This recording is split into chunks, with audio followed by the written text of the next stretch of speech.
What's up? What's going on? Hide and read. We're back. Last video was kind of just like a broad catch all. I like doing that. That was fun. That was easy. I'm going to do it again. Hidden Library, episode 1.5, episode 2, episode 1. I don't know. But yeah, we're here. Hidden Library. It's a catch all.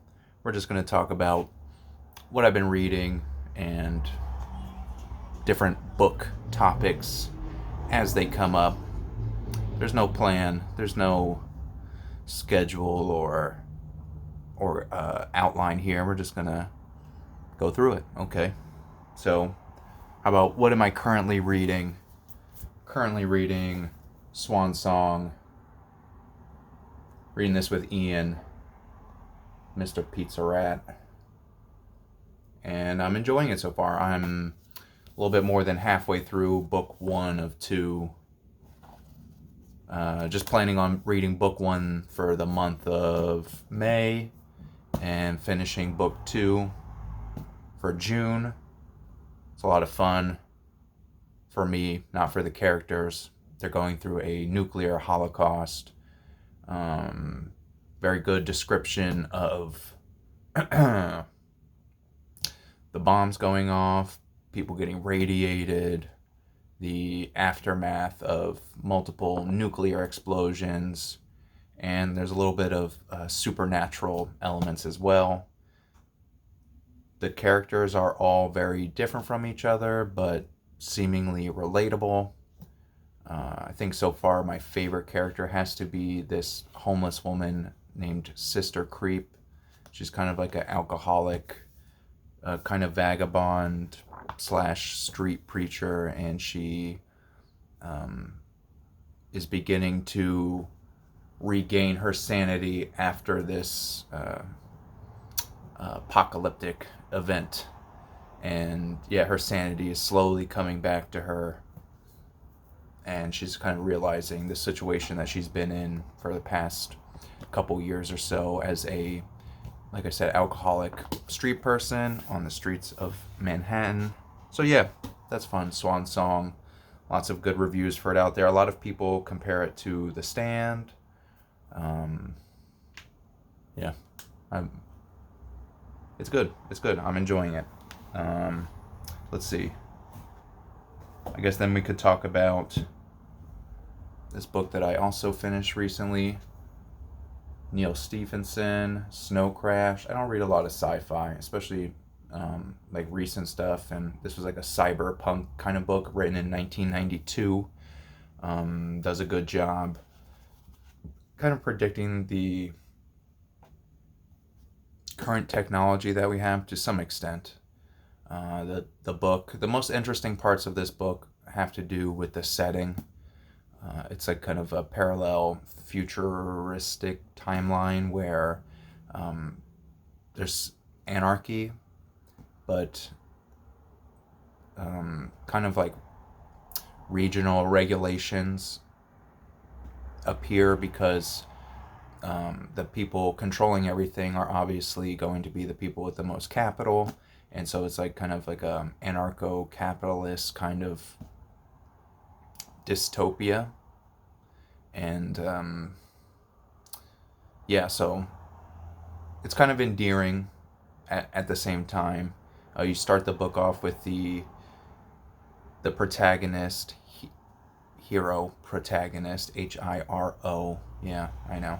The book is full of kind of like corny type of like dad joke humor, um, which is enjoyable. The the the real problem with this book was that it has lots of cool things, but almost nothing in the book hasn't been done somewhere else a little bit better. Mostly, it's just impressive that they were able to like predict these kind of virtual reality environments that we have, and then also AI. Um, Outside of that, I thought it was interesting because it ends up going. It's also the big problem with this book is like it's just all over the place. there's like seemingly different plot lines that pop up and aren't really explored too much. The ending seems kind of thrown together. Uh, yeah, but lots of cool ideas, lots of fun things to explore. Personally, my favorite was the atomic dogs. They're like these kind of, and there's a guy too like this where these dogs were once living and then they're kind of put into this cybernetic, like cyborg kind of body, and then they spend a lot of their times in this virtual reality where they're yeah, kind of just like daily needs are met outside of like food and whatnot, but their like entertainment and social life is like done through this kind of AI kind of deal, but they also have these super kind of human abilities in their physical bodies, even though their physical bodies have been like kind of reduced to a minimum in favor for the cybernetic stuff. But the dogs were really cool. Um, the majority of the book actually hinges on something not very sci-fi. It's like mostly talking about uh, kind of like the memetics of language and then how language can be used as a virus. And they go back to Sumerian cultures and kind of compare computer viruses with languages, and ties into the story of Babel and like all these people kind of forgetting their common language and getting dispersed. It was fun, but as you could tell from my description, it's just all over the place. The big problem for me, and really the reason why I wouldn't really personally recommend this book to anybody, or not saying I don't recommend it. Like if it sounds interesting, read it. I wasn't that offended by it, but there, a 15-year-old female character gets sexualized like in the last quarter of the book, and it's just kind of unnecessary. Like literally, it didn't need to happen. It kind of, I don't know. A lot of the charm for this young female character was, I don't know.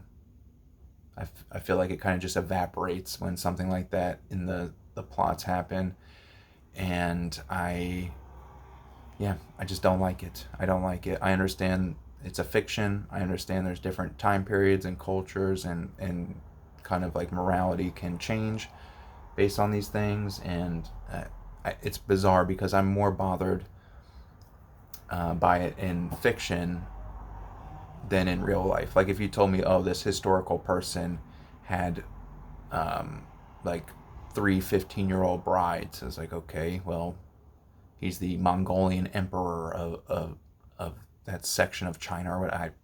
That's his own business. I'm not bothered by this. But when they put it in the fiction for some, it just like kind of, it disturbs me. Like it's some kind of wish fulfillment. That was my problem with this book, and otherwise pretty enjoyable. Not as fun as I thought it should have been, to be honest, considering all the cool stuff that kept popping up. But I read it. Snow Crash. Talk to me about it in the comments. This was a gift from Ian. So thanks, bro. That was fun. Got to try to read some more sci-fi this year. Kind of been ignoring that and fantasy. So we'll see. Let's see. We got another book here. Just finished this one as well. This one is from Thomas McNulty, Coffin for an Outlaw. This was awesome. I love this one. Probably going to reread it at some point. This is my copy. Let me show off for a second. Autographed by the author. Not too bad, huh? I have cool stuff sometimes. But yeah, really love this one. Previously, I read one other book by Mr. McNulty of The West is the Best, or McNulty's Book Corral fame. was it Trail of the Burned Man, which I reviewed on here. Awesome book. I saw Kevin Toll also read that book, and he enjoyed it as well. He has a review up. And yeah, really enjoyed Trail of the Burned Man, and inspired me to get more books from that series. I think this is one of them too. They call it like, what is he calling this? I don't know. Some kind of outlaws. They're like loosely connected, I guess. They happen in the same universe. But yeah, I really enjoyed this one. I thought this personally was a lot. It was a lot better than Trail of the Burned Man, even though I thoroughly enjoyed Trail of the Burned Man. Yeah, no complaints about it. But this was a lot more. I don't know. This just seemed so real to me while I was reading Coffin for an Outlaw. So it's about this ex-lawman turned bounty hunter turned carpenter once he gets tired of killing people. That's just the backstory. You don't really get to read too much of that. And he's making his way across the prairie with a coffin in a wagon. And when people ask him about it, he's saying, "Oh, I'm going to go kill this guy and put him in the coffin." People ask him why, and he's just like, "Don't worry about it. I'm just going to go do this." And so word spreads fast. And this guy is well known for his bounty hunting and Texas Ranger history. And the man that he's going to put in the coffin, if I remember correctly, is the son of the governor of Kansas, or a politician. But yeah, somebody wealthy. And so this man that he's saying he's going to go kill sends out different hitmen to kill our main character, Chance Sonnet. And he's very game. He kills all of these hired hitmen, and eventually you figure out why he wants to put this outlaw into the coffin. But the really clever thing was that the reason why he's carrying the coffin around is to build up like this kind of story, basically, to get the attention of this politician's son, so that he comes out and confronts him personally. And the reason why he does this is because he wants to follow the law. So he's only killing people that draw weapons on him. Basically, every time he kills somebody, he gets them to draw the weapon first, and it's in self-defense. And yeah, you also have another Texas Ranger kind of following the trail, trying to figure out what exactly is going on, what is the motive of this guy. And yeah, you learn all that stuff. It was awesome. It reminded me a lot of kind of like the how Louis L'Amour books feel very realistic, but there's like all these kind of like larger than life kind of just small events going on, and I felt like that was done really well in Coffin for an Outlaw. And it's just like a completely different kind of style than Trail of the Burned Man, which I also liked. I thought Trail of the Burned Man was more kind of in the spirit of like pulp or like dime novel, but like a more modern version. It's like a little bit more gritty and gory. And this was more like seemingly like a true account of something. And the writing was really good in Coffin for an Outlaw, and yeah, I really appreciated it. So go check it out. Maybe when you go and buy your copy, you'll see my review on Amazon.com. Gotta go put that up for our friend Thomas McNulty. And oh, by the way, it is May, and June is a famous booktube event, June on the Range, where lots of people read westerns. And yeah, if you haven't read one, that's a good excuse to read one. People are always asking suggestions for reading westerns. My suggestion is, if there's a western that you see different people recommending, like multiple people recommending it, don't read that one. just go pick any Western and read that. And so that way you can kind of explore the genre. If you just jump in and read somebody's favorite Western of all time, then I feel like you're kind of cheating yourself a little bit, in the sense that,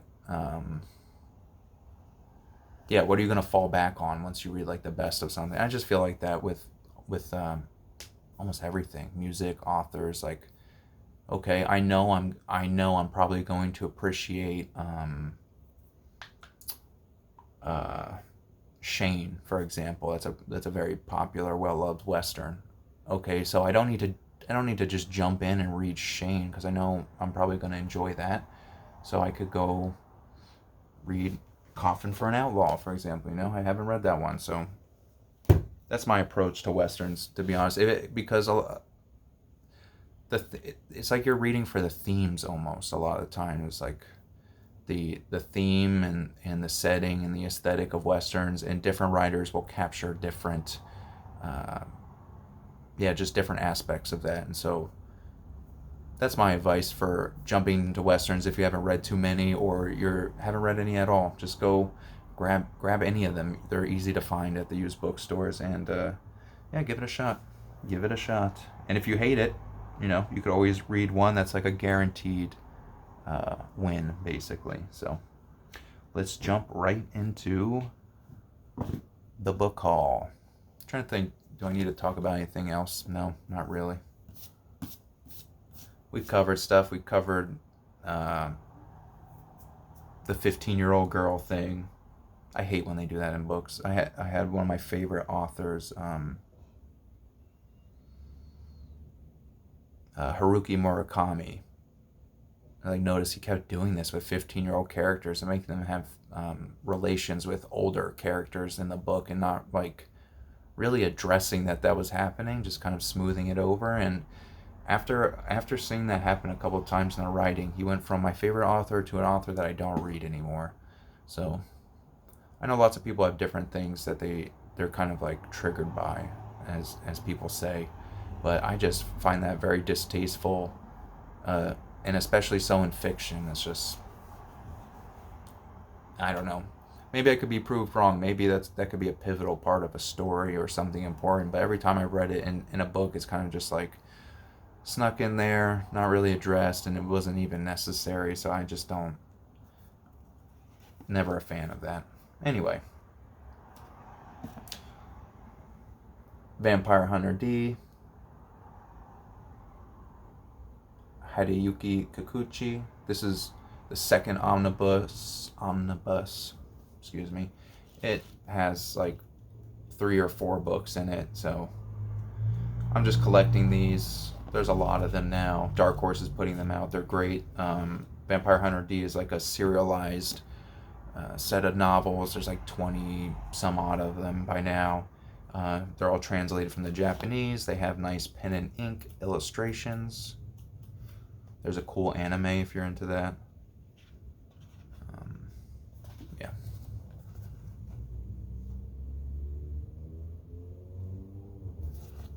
The illustrations are usually pretty vague, to be honest. It's kind of just the style of them, but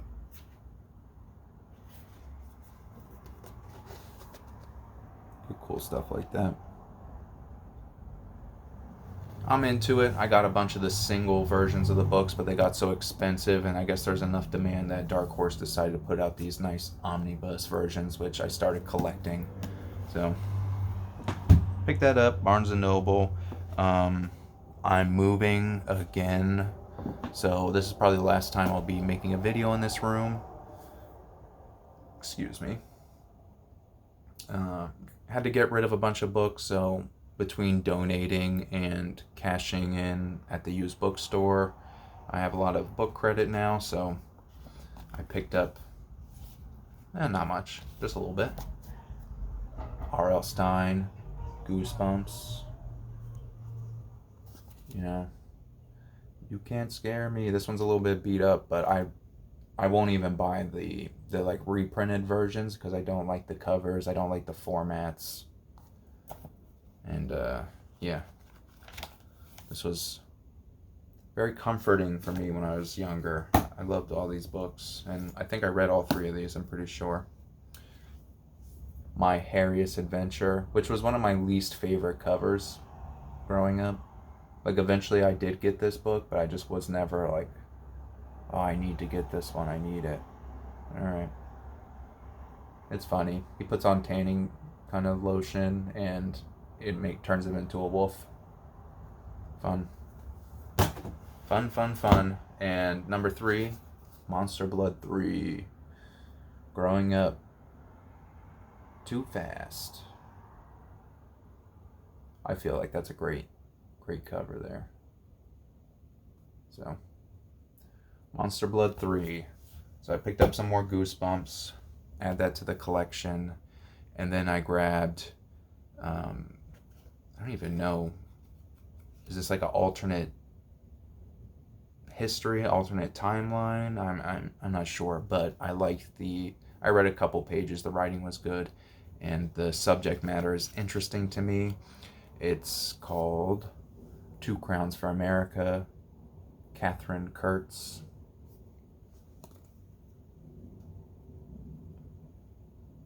So you can see the Freemasonic stuff there. So what interested me about this is it has something to do. So I don't know exactly what the spin of the plot is, but I can tell there's some elements going on. It's like the beginning of the American Revolution, and you have the founding fathers like George Washington and stuff. They're like fighting to create a country, and there's another group trying to influence them, and I'm not really sure how this plays out exactly, like who is who, but I have a suspicion that has something to do with there's this fun conspiracy theory. I first ran into this reading a book called The Illuminatus Trilogy. It's like Robert Anton Wilson, and I think Robert Shea. I don't remember who the other co-author was.